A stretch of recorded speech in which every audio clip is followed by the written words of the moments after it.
Season 2 of the Strange, Rare, and Peculiar podcast, a place to learn more about homeopathy, deepening your knowledge, expanding your universe of possibility in the world of health and well-being through homeopathy. Homeo what? Homeo what?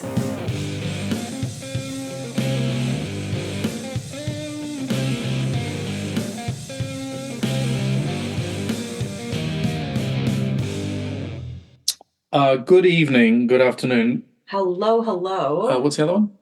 Good afternoon. Good afternoon. Good morning. Afternoon. Yeah. And it's been forever. It has been. Yes, as has been pointed out to us, it has been a full month since we have recorded. We have fan mail. I love that people care. And the fan mail said, where are you? Where are you? Yeah, we got a couple of, are you guys okay sort of things. It was so lovely. It wasn't like, where are you? I need my podcast. It was like, are you guys okay? Yeah, I love that. Oh, here comes the sound of pouring tea. Pouring tea. Yeah, good.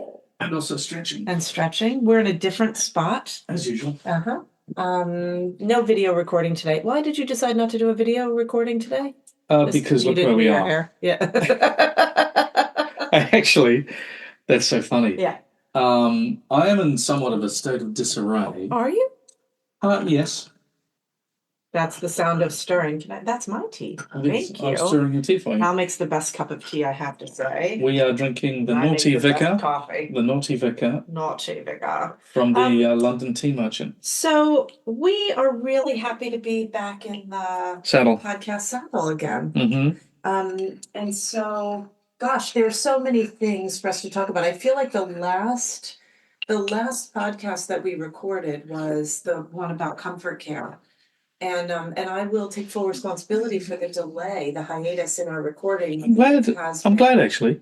That I'm taking full responsibility? Yeah. Well, so I've been here waiting for a month. Right, as if. Please. Come on. Get on with it. However. So what have you been doing? Well, we launched our comfort care course, and it was so we record our podcast on Fridays. And we had comfort care on Friday, 3 Fridays in a row. 3 Fridays in a row. And I will say, it was so much more than I had anticipated in the preparation. Like for us, we as academics, we're constantly creating lectures, delivering lectures, and classes and things, and it's not something that really feels daunting. And I will say that with comfort care, it was daunting in a way that was different than any other thing that I've presented, because it was really interesting. I did a lot of research, searching for data on homeopathy and palliative and end-of-life care throughout, doing searches through all of Radar Opus, doing, searches of all the literature. And there's some, but there's really not a lot of information. And so the only stuff is kind of adjacent to end-of-life care because it's oncology. A lot of it's oncology, isn't it?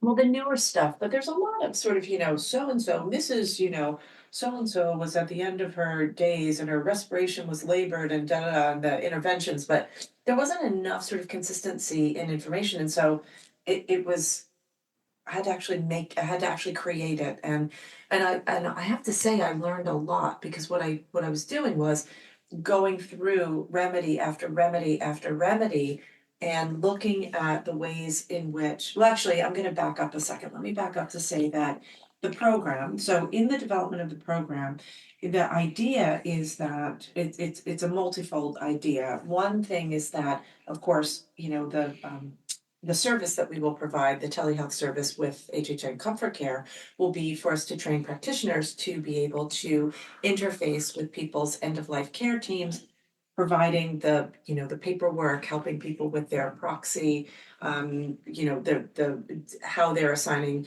an end-of-life proxy and all of that, and we've got the paperwork and all of the things to go with it. That was really amazing, and more detail than I want to go into today. But and actually, this isn't the main topic for today. This is just a little intro piece. But in doing all of that, we realized that as we go to the second phase, which is to train end-of-life doulas and to really get homeopathy into the palliative care and hospice care spaces, being able to create sort of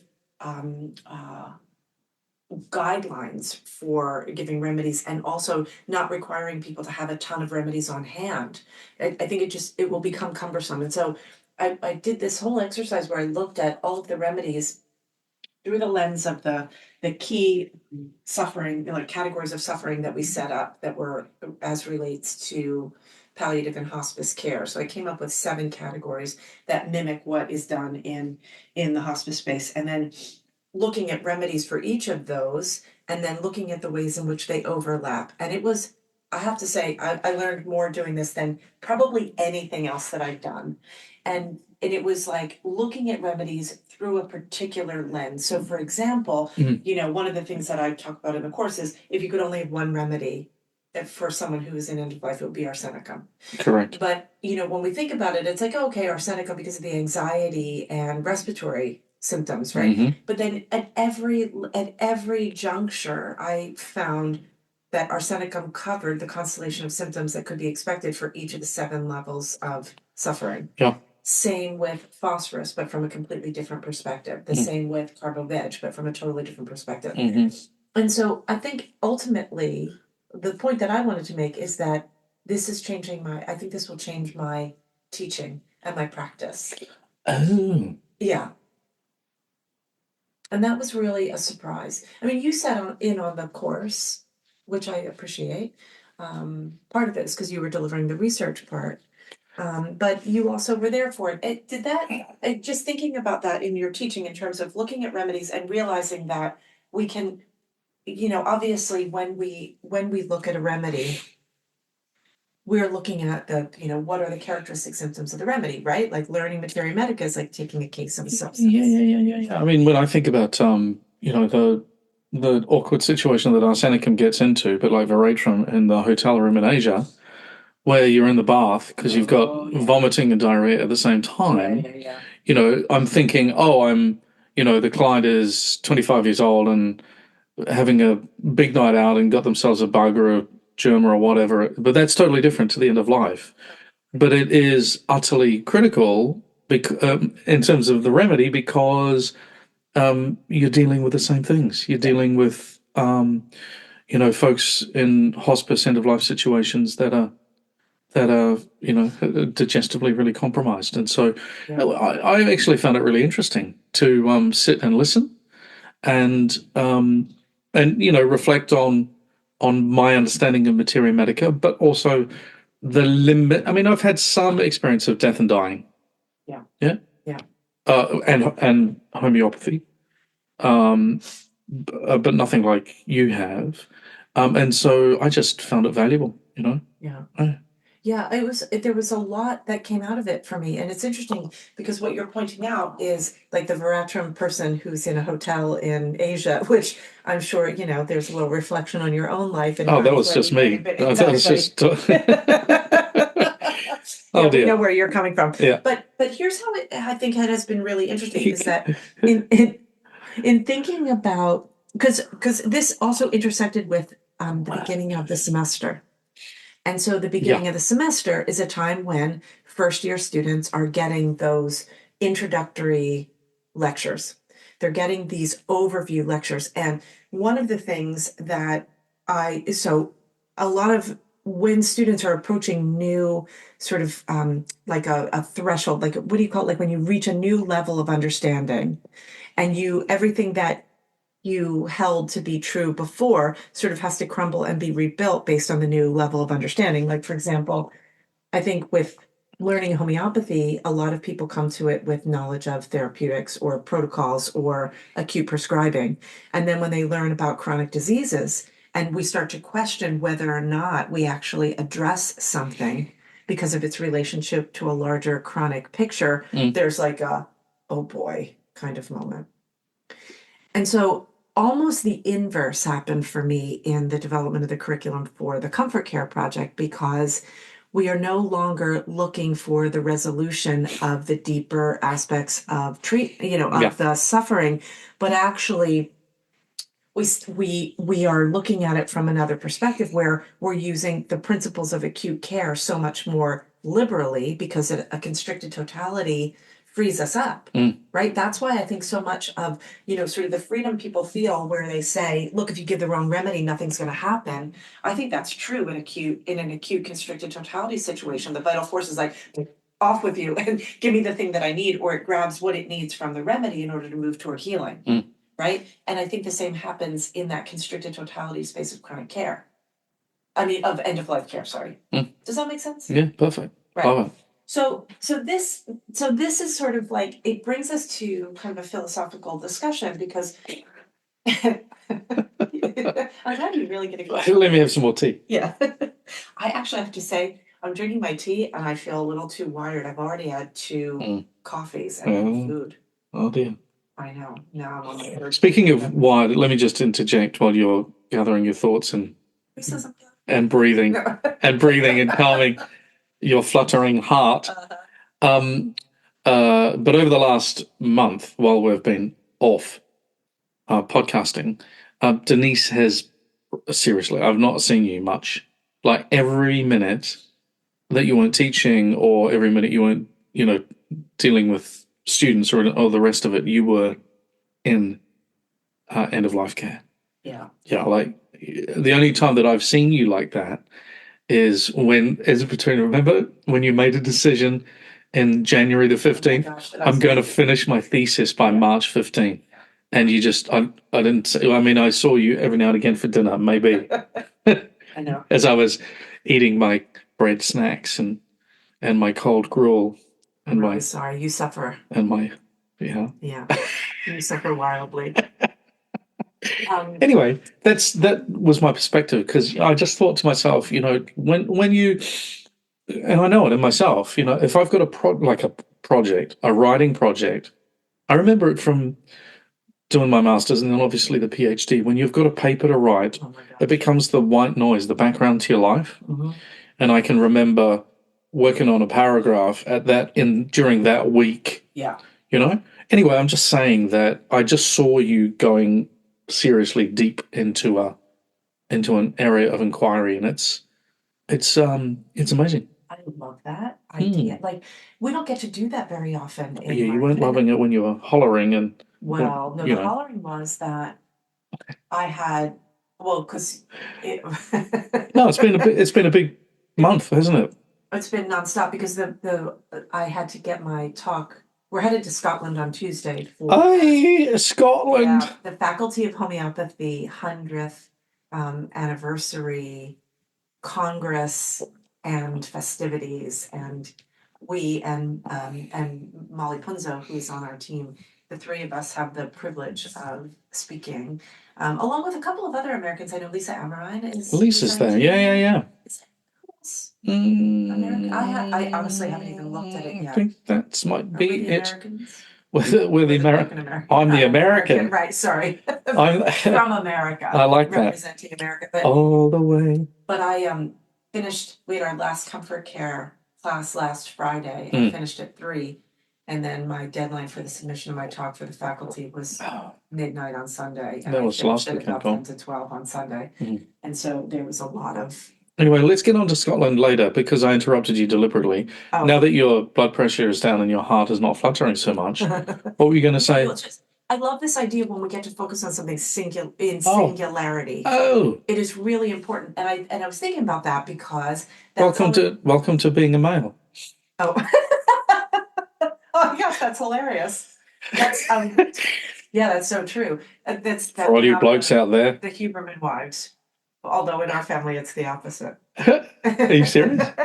Oh, we'll talk about that later. Anyway, Huberman fans, let us know what you think. I've got Al on the AG1. Alastair Gray 1. Alastair Gray 1. But going back to this, I was thinking about. I like that we're back on the podcast and it's full of non sequiturs as per usual. No, but what a homeopathy students' early days are like was for us, it's when we dive into a project, but if you're a homeopathy student, that's your project. And the singular focus is this relearning of something, and it's so profound and so powerful. And I love the first couple of months with the new students because of the wonder and the awe. I also feel their trepidation of is everything going the way that it should and everything, because that's really, Yeah. part of doing something new. But what it means is that every year when we take on new cohorts, we are engaging in those foundational conversations yet again. And it means that we as educators, we are asked the same questions over and over again. And you don't just answer them by rote, you answer them Sure. through reflection, and each group of students asks them in their own unique way. And I think this is the biggest thing for me, is that as homeopathy is sort of maturing, it's like we are going through a new phase of our own sort of development as a part of the, and I'm using air quotes here, medical system, that the interest in homeopathy and the amount of homeopathy information that's out there is requiring us all to come to the conversation, to come to the table in a really different way. Look, the recent election means that that there is the potential for great change in the medical, and in the considerations around the provision of medical care, or the conversations about medicine that haven't been had. And how do homeopaths become a part of that conversation? Like all of these things, Yeah. that's never happened before, which means that the way, and there had never been, before 10 years ago, such access to information about homeopathy. You really had to work hard. Now you can get secondary, tertiary, and indeed whatever comes after tertiary. Quite, how would you say? Fourthery. Fourthery. Fourth. Yeah, so in some way you're getting information that has been pre-digested, chewed, and redelivered by way of an Instagram quiz, getting people to sort of crowdsource philosophy information without regard for primary sources. I mean, it's insane. And so going back to where we started, because actually it's not as tangential as one might think, but that was, I think that the time spent in development of the comfort care program, not just the program itself, like the systems, the legalities, the information that we are providing about sort of how homeopathy can potentially infiltrate palliative and life care delivery of services inside and outside of the homeopathy community. But also, it was the first time I have developed a program, with the exception of kind of chronic diseases based on my own, in my own individual research, primary source research. But this is something that it doesn't kind of exist in the literature. And so there was a way in which I felt a different level of responsibility. Like, what if I get it wrong? Or what if I deliver it in a way that people interpret and therefore act upon, right? Then I feel like it's on me. Oh. I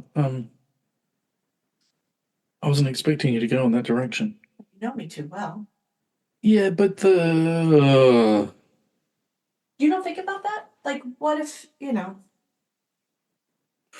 what I feel a weight of responsibility about what comes out of my mouth for a number of reasons. Really good. That is, no, because so often I've been heard to, I've heard that I've said this, when I know for a fact that, well, firstly, I would never say that, or I don't believe that, so I don't say it. But people hear what they want to hear. What is heard, exactly. Yeah, you're talking about actions though, and so,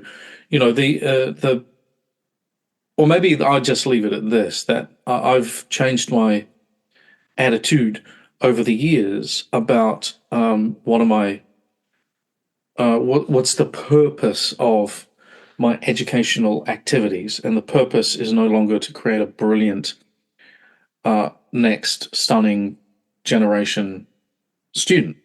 It's to create a safe student. Yeah. That and I think that's come somewhat slowly, and and to the point. Therefore, what comes out of my mouth is usually oriented towards the possibility that what I'm saying could be misinterpreted, with the end result of I still need to create safety. Yeah. Or low risk. Right. Does that make sense? It totally makes sense. And I guess that you really hit the nail on the head, because I think a lot of what we have done, like what AHE does, like in our teaching and in our clinics, a lot of times is sort of butting against the sort of the pop interpretations of homeopathy. Like anybody can make an influencer school. Oh, But yeah. if you have a clinical situation where where people are accountable for every client and you're watching it with such close moderation and you're measuring it using, vetted outcomes tools or sorry, what is the word? Validated, thank you. Validated measurement tools. That's really different because you can't just pretend and you can't send people off to do it on their own, but rather we are in community developing a set of checks and balances and accountability for our actions. Have you thought about the irony of all of that? Because, of course, the historical split, division, fight in homeopathy, one of them, has been between the medical and the professional homeopaths, the lay homeopaths, as they used to call us. But when you scratch the surface about that, it was essentially an argument about accountability. Oh. Yeah, no, totally. Talk about that. Well, because okay, so I'll just channel. Imagine, we're in a room full of medically trained and licensed homeopaths, looking at what's going on out in the world of professional homeopathy. Yeah. The conversation would inevitably turn to not enough medical science and not enough accountability. I totally agree. In those situations because of the reality that clients are sometimes delayed in their healthcare because they're messing around with complementary medicines and homeopathy and not getting to the ER or not getting to the antibiotic or whatever it might be from their perspective. Sure. And then that's an education argument, and it's it's difficult kind of ground, but it's about accountability at the heart of it. But okay, so actually, and here you are going accountability. Well, please, I mean that's my cross to bear. I'm pathologically responsible. But listen, this is the thing that's interesting because I have a project that I had to put on hold because of the debacle that happened over the summer with the CHC business. And of course now everything is moving in a positive direction because of the licensure. We're recording this a couple days after the first 20 homeopaths in the United States achieved licensure. Isn't that amazing? Isn't that awesome? Oh my God, it's so awesome. I wish I was in the first 20. Me too. I actually went, oh. I know, I feel that. I was like, oh my God, I have FOMO. I want to be like part of the cool kids. Anyway. Well, get on the job. Yeah. You can. I'll wait. Somebody else is filling up. I can't be a chooser. Beggars can't be choosers in this regard. Anyway, but that being said, well, the project I was working on had me looking at, I was reading there was a publication called The Layman Speaks. Yeah. I don't know the dates of when that was around, and also the very, very early NCH.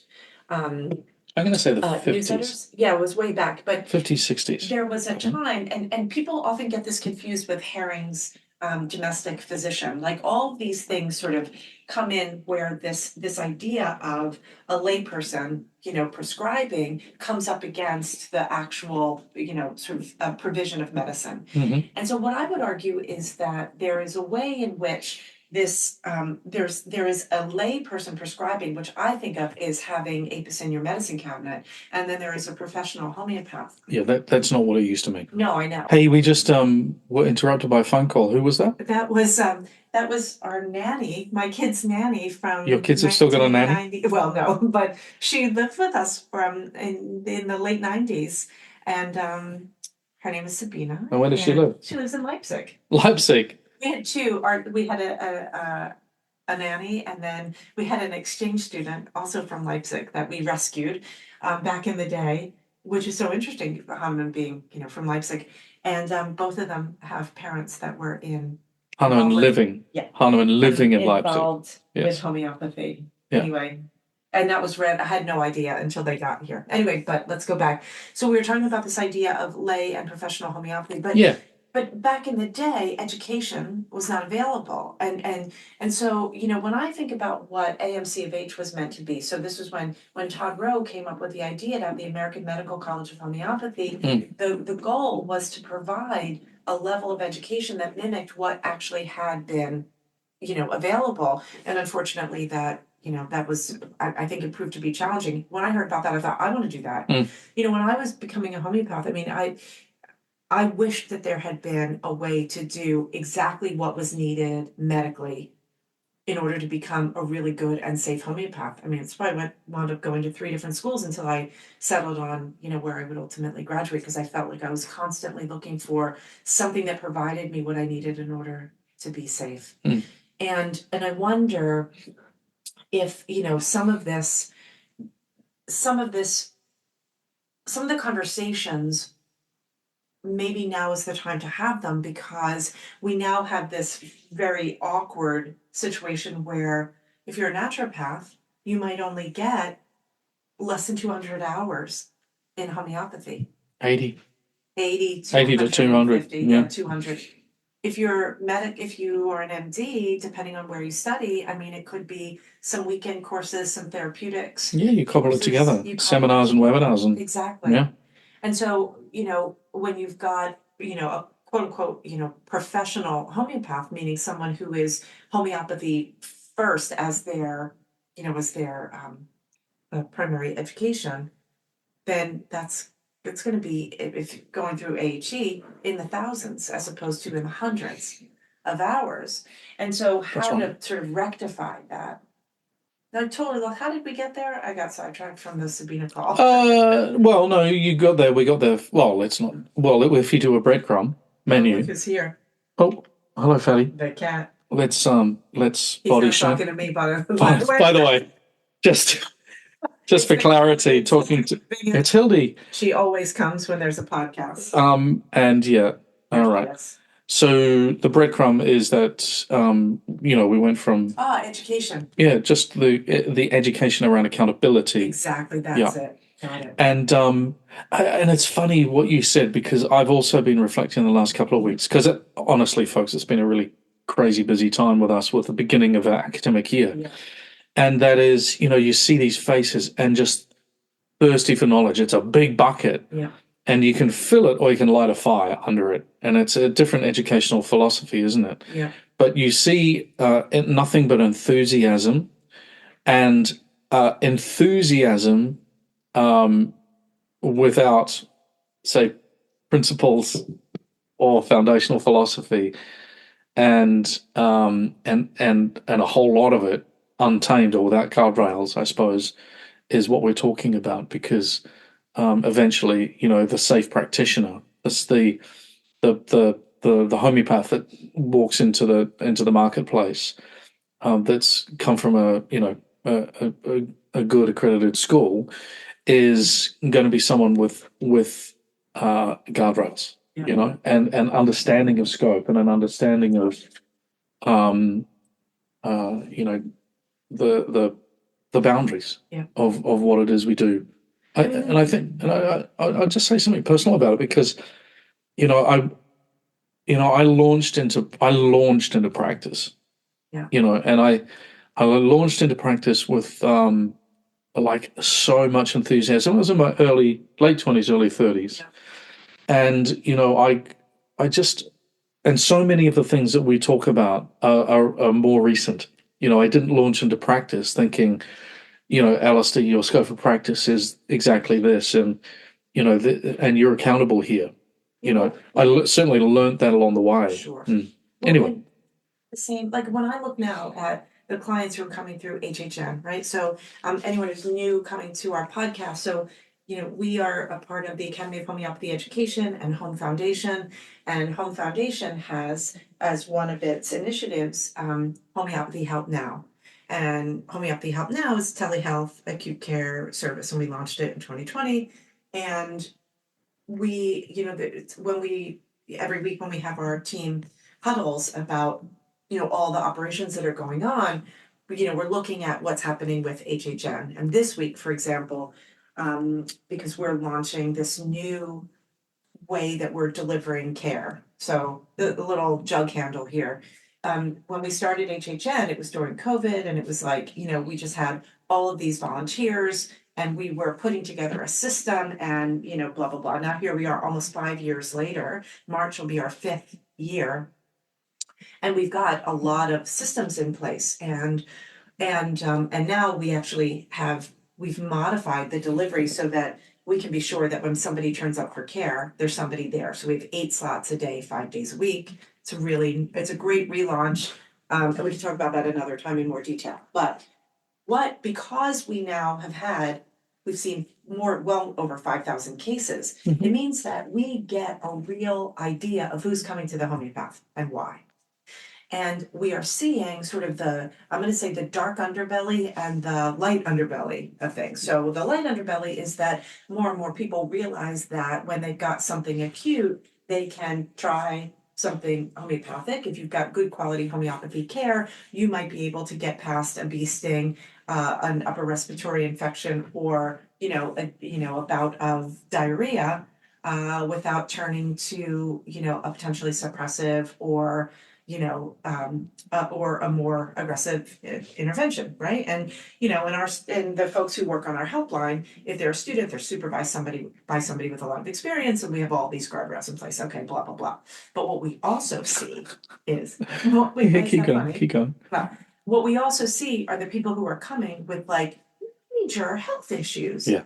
Major health issues, and whether they are just dealing with the cost of getting access to medical care, or there are a lot of people now who are for whatever reason dealing with some mis or distrust in the system, or maybe they've already tried the same they've already tried allopathic interventions or other interventions and they haven't had a result and they're trying something else. At the end of the day, there's accountability, because like it's a lot different than I sort of have a shorthand way of saying what practice was like 25 years ago or so. You saw, kids with ear infections, and they were kind of otherwise healthy kids. Now we see those same kids, but they've got, PANS and PANDAS, or they've got an autoimmune diagnosis, or they've got some other, comorbidity. Or we used to see like middle-aged women with existential angst, some migraines, and, some menstrual issues. Not to make light of that. That's not what I saw. Well, but grubby hippies. But I mean, that was kind of the thing, and people were, often, very regularly seeing their allopathic medical provider, or, it just was a different landscape. And now there's like this thing where if you are ultimately responsible for someone's care, then you need to be responsible for that. So interesting, because when I think about what you just said there, because if I could.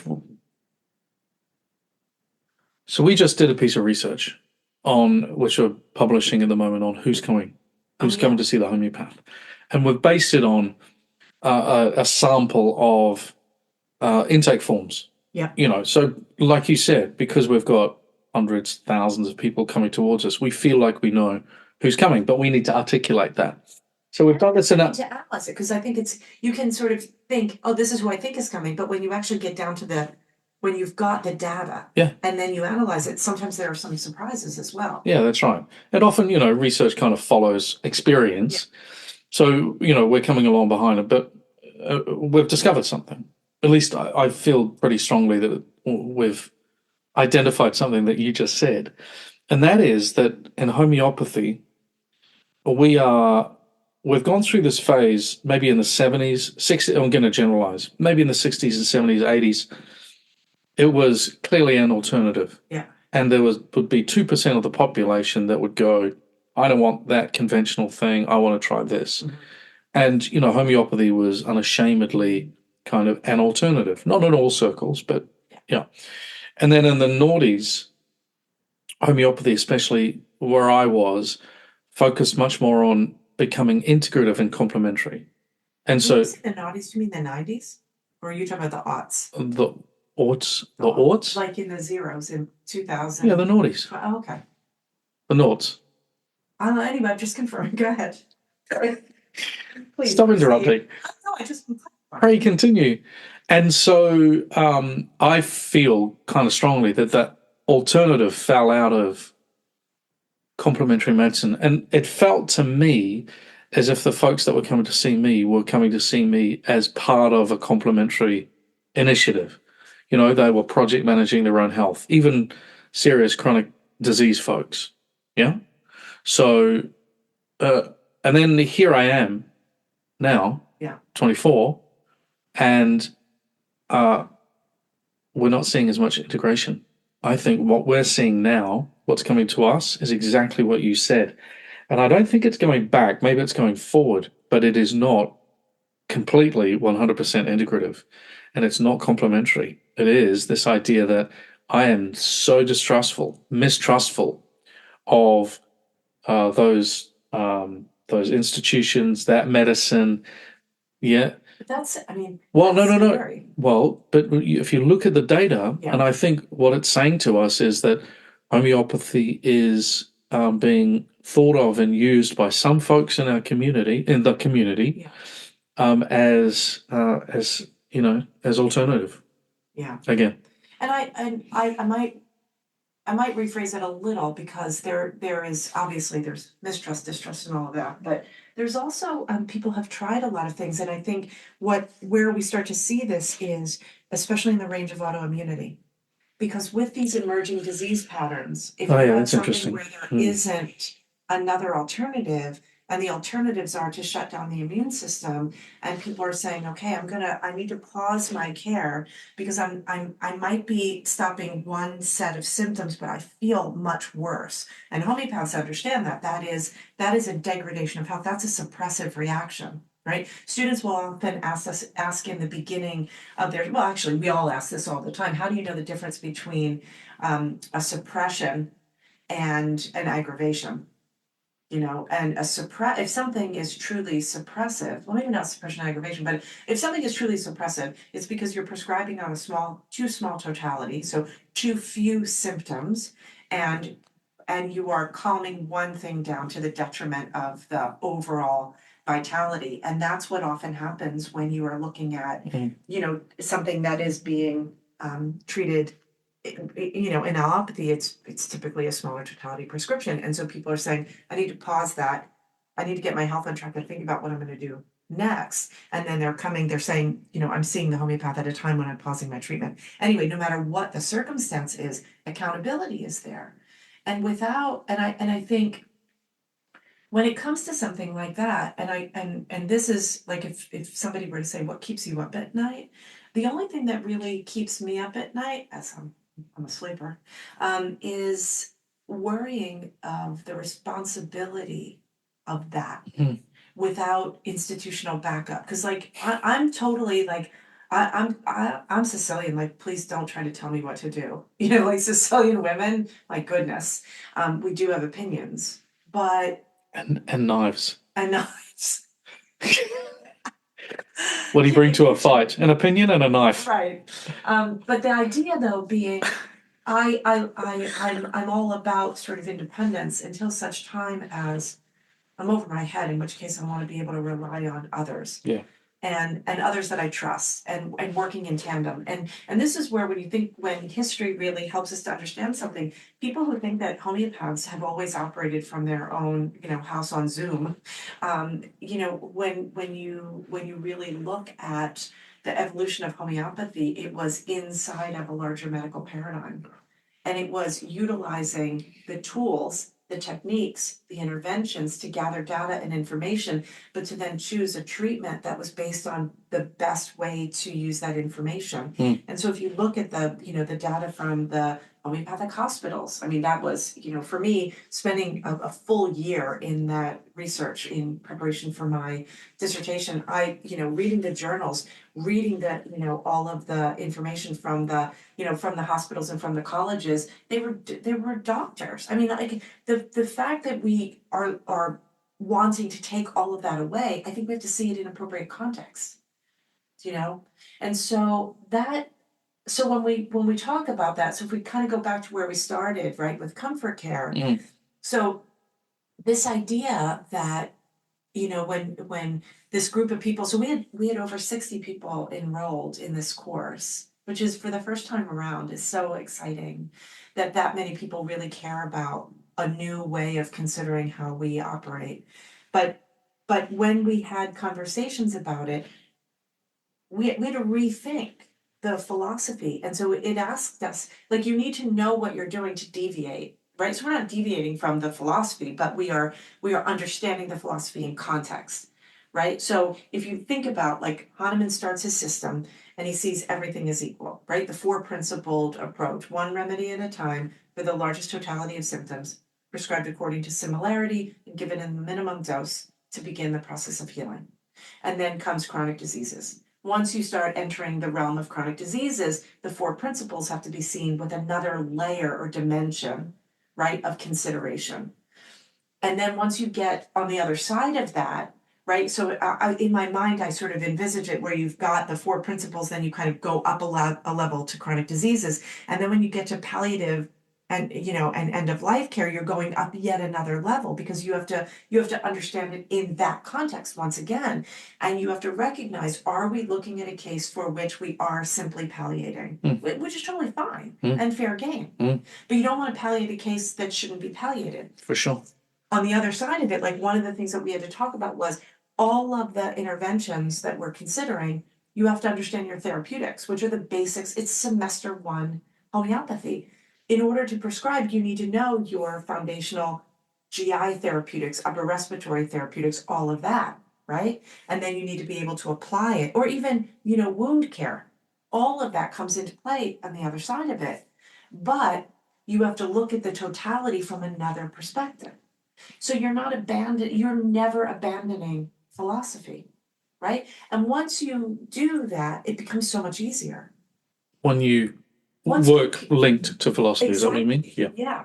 And so what we're dealing with now, though, kind of connecting the dots, linking the thoughts, is that there's so much secondary and tertiary and what you call the fourth generation information. Yeah. Out there, that people are actually, I'm amazed at how there's even just a relitigation of stated fact philosophy. And if somebody has enough reach, they can challenge the philosophy without ever going back to primary source material, because we've just gone into guru culture. And then what does that do to our accountability? Well, I don't know how to answer that. Well, I was relying on you. Okay, well, in that case, my answer is we quietly, gently, forcefully keep reiterating, the message, and what is a different understanding, and relying on a bit of fact. Maybe some facts every now and again can be useful. So let's do that. So we will be. What do you mean? Let's do that. That's what we do. I know we always do that, but I think an agenda for an agenda. Could you imagine? For some of the facts. So how about people? Can you be in touch with us? What are some of the things you would like to get some grounding on? Where are the places where we can, be supportive with these conversations? What are the areas where you would like some guidance or some topics? It's really interesting. I mean, if I understand what you're saying, is that homeopathy is defined by those your 4 principles. I talk about 8 myself, but it's essentially the same thing. And where we see the variations of homeopathy more broadly are where people have found it appropriate to shave off, one of those pillars, one of those legs of the stool, or interpret it in a different way and still call it homeopathy. Right. And, at times, that's also gone on for the last 230 years. And at times where new advances have come along, say in science, and that's been, a scientific augmentation has been added to, an interpretation or through the lens of a player in a culture at a certain time. I'm thinking of, James Compton Burnett, for example. Yeah. And so, and at the time there was criticism of his work because he wasn't doing homeopathy, right? There was like, what are you doing? You're using these remedies, but that's not homeopathy. And so there's been challenges and criticisms the whole way through. I kind of like it as a topic, because we see those principles, totality, being compromised at times. We see similars being compromised at times. We see single remedy being compromised at times. The minimum dose being compromised at times. And And the others around that, information coming from provings, respecting or acknowledging vital force in homeopathy, etc. And so, yeah, I think it's a really good source of conversation. Yeah. Yeah.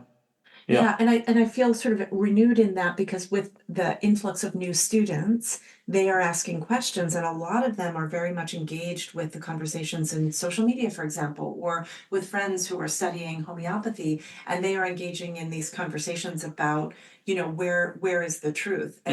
And I mean, I sort of like I like the idea that even a broken clock is right twice a day. And I don't like to be absolutist at things. Like, for example, I'm going to just grab a quick example from a question that was asked in a fireside chat. I think it was in a fireside chat, or it might have been in a class. Fireside chats are when we have community conversations every week with where students come, and we just talk about anything. They can bring questions just about shoot the breeze. Yeah, exactly. Anyway, but it was a great question where a new student was having a conversation with one of her friends who is also a homeopathy student. And the school that she's going to was saying that the sixth edition of the Organon is completely not relevant because because of the Boerke translation and this, that, and the other thing. And I thought, well, gosh, that's a blanket statement. And I'm also allowing for my having missed a nuance because this was just a generalized conversation in a fireside. But I was thinking, well, there's so many ways that we can look at, we don't just say black and white. So for example, if you're looking at the sixth edition of the Organon, right? So there are three translations that are most utilized. You've got the Boerke translation in 1922, which took Dudgeon's translation of the fifth edition, and then he added Hahnemann's notes. So they're interleaved, right? Now, there are some questions because with that interleavening, whatever, the putting of information in between, there were some footnotes out of order and some things, right? But for the most part, it was Hahnemann's notes into a fifth edition translation. Yeah. Then there's the Kunzli translation from 1982, which was translated with a goal to modernize the language, which I think is interesting and risky at the same time. And it's published without the introduction or the preface. It's only the aphorisms. So that's not particularly helpful. Yeah, right. Then you have the Decker O'Reilly translation, right? Yeah. So that was from 1996, and that was a goal to be more literal, but with more accessibility. I like your word. For a modern literable with accessibility for a modern reader. So I like what Wenda did, where she put it in chapters. Yeah, that part's good. Right, she's got the sidebars. She added an index. I think it makes her a good teaching book, right? She removed with unbounded sway. Yeah, I'm not happy about myself. Well, same. That's from Aphorism 9, if you're wondering, guys. This is but when you use that next to the Boerke translation, yeah, right. So and then there's to me it's like, well, what are you using it for, and what is the context and the knowledge base, right? Yeah, so, what you're saying. I mean, are you saying that to dismiss a precedent based on a whim or an idea is kind of not really legit? Is that what you're saying? And do people have the argument? Like, for example, if you were to ask me a question about the sixth edition of the Organon, I would have to ask you from which perspective are you asking this question? Because there's the historical, there's the alchemical, then there's the what happened in the 78 years between Hahnemann's death and the publication of the sixth edition. Well, you're basing that argument presumably on the fact that he was a senile old man. Oh. And poof. Yeah, exactly. No, I am agreeing, right. But I'm just channeling. But there was a chain of custody issue. I mean, sure. so and then of course if you go to in the last talk that I did I did a talk on primary source materials to open the Arizona conference, the collaborative conference back in September, and I had one of the pictures that I used in my presentation was of the sixth edition and the footnote to Aphorism 270 and how it unfolds and unfolds and unfolds so much that you can barely get it in one frame, right? Totally. And then of course there's the part of that footnote that is missing. And then there's the question of who wrote what was filled in. And was it in Hale's handwriting or was it in Sophie Hahnemann's handwriting? So this is Melanie Hahnemann's adopted daughter who married into the Berninghausen family. I'm trying to do it the way George Demetriadis said. He said, Berninghausen. Yeah. I said, George, say it again, and he helped me. but now it's George. You got to face or Zoom me and show me again how to say it properly. Anyway, but all that being said, right? Yeah. So I think that there are lots of questions, and we can't just have a blanket.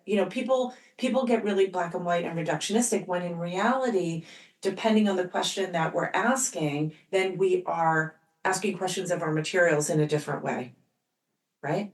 So I think that that's really important. And so my hope is that as we move forward into this next sort of iteration of homeopathy, and I don't mean iteration in let's make it up and do whatever we want, but rather coming back into the forefront of medicine and coming back into a way that this modality can be, accepted and utilized and integrated into the larger healthcare paradigm, then we've got to get really good about how we talk about these things with one another, and we have to hold each other accountable. And I hope we don't take it backwards. I hope that this sort of popularity, like the person with the most followers on social media doesn't get the last word because their capacity to be influential can change. You can relax on that. You always get the last word.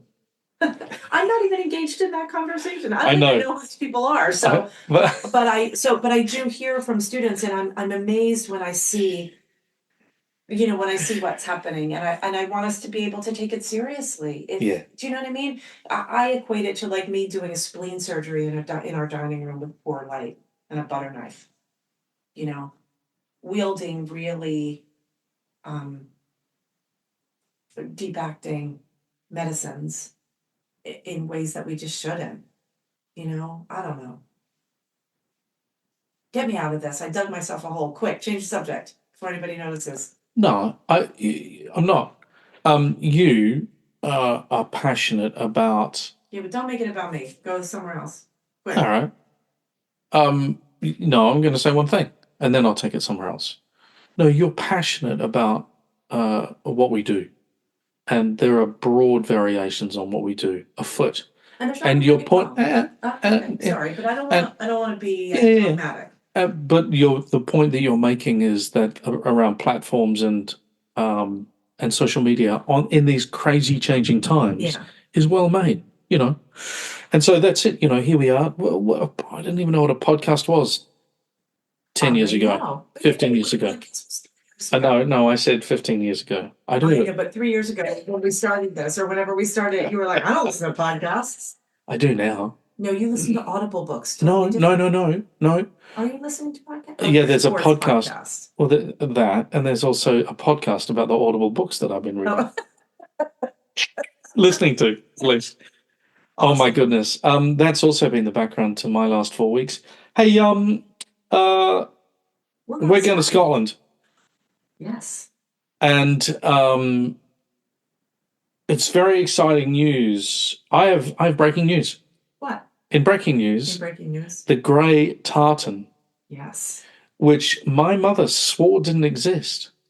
It does. It exists. Stuart, isn't it? Well, I'm challenging my parents in this regard. But when you were looking at, because Al's wearing a kilt, a formal kilt. No, because it's subsequent to that. Because I've found officially the grey crest and tartan, and which is a different interpretation from my folks. And for me to go back with, here, look at this, check this out, folks. Wow. That's a big deal. So there you go. Anyway, I'm not going to wear the grey tartan. I'm going to wear something else. That's because I asked you to wear the one that had a very pleasing color palette. Pleasing. So, folks, we're going to go and have a knees up with folks at the faculty, which is really delightful. And then we're going to come back. We'll see if we can do a podcast while we're over there. I think we should. We're going to be in Scotland with our friends there, having some just amazing whiskey. Homeopathy times and whiskey. And then we some more whiskey. A week in Ireland. Some more whiskey. With the kids for Thanksgiving. Whole family's coming over to do Irish Thanksgiving. Nice. Looking forward to that.